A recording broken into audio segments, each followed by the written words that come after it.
大家好，我是夏妈，这是今天的第3个视频，3刷了。我们卤了一点鸭货，凉拌面，就8点多钟一边看电视一边吃，当晚餐也是夜宵来的。你们可以在家里面去尝试一下，周末啊，这玩意如果聚餐，你就在家里面自己做吧。你去外面好几十上百了哈，不一定有这么多。我就是去超市每样都拿了2、3个，这里大概是每样都是100多克哈，10多块钱，挺好的。你就冷水下锅，放入葱姜米酒，焯水以后用热水冲洗干净。这一锅是中午煮老姜盐水鸡留下来的鸡汤，我就着这个鸡汤来卤鸭货，味道还可以。如果你们也是一整个流程下来的话，你是可以和我吃到同款的。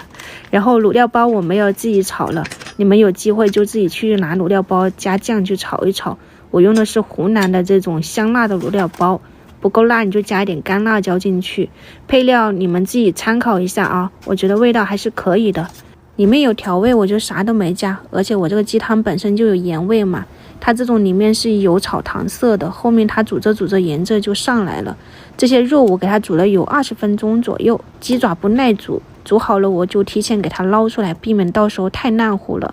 这些里面还有一些鸭脖啊、鸭架啊，比较耐煮嘛，就和剩下的一些素菜一起熬煮，像毛豆啊、莲藕、海带结。土豆你们不要像我，你们最好是一整个丢进去，切片以后它煮着煮着就碎掉了哈，我捞出来的时候基本上就看不见它豆影了，整个的会比较好。这些素菜煮了10分钟就把火关掉，趁这个余温，我们在上面放入泡好的腐竹，把水分挤干啊，就放在表面，就让这个卤汤去泡着。鸡爪啊、鸭翅啊，我也全部丢进去了。卤味就是3分煮7分泡，看你自己的时间充裕，你泡个2、3个小时啊，3、4个小时都是可以的。没有时间1个小时也行嘛。我是晚上来吃饭的时候才把它捞出来的，准备了一点凉面，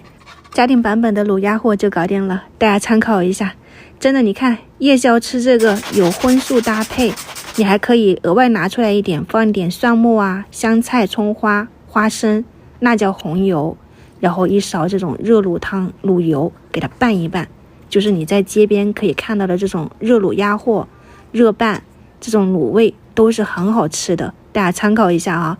凉面里面也可以加点卤汤卤油，拌出来可香了，真的不信可以去试一下啊。我今天可能会喝一点，我明天就休息一天，周6的下午做下午茶，也提前祝大家周末愉快，拜拜。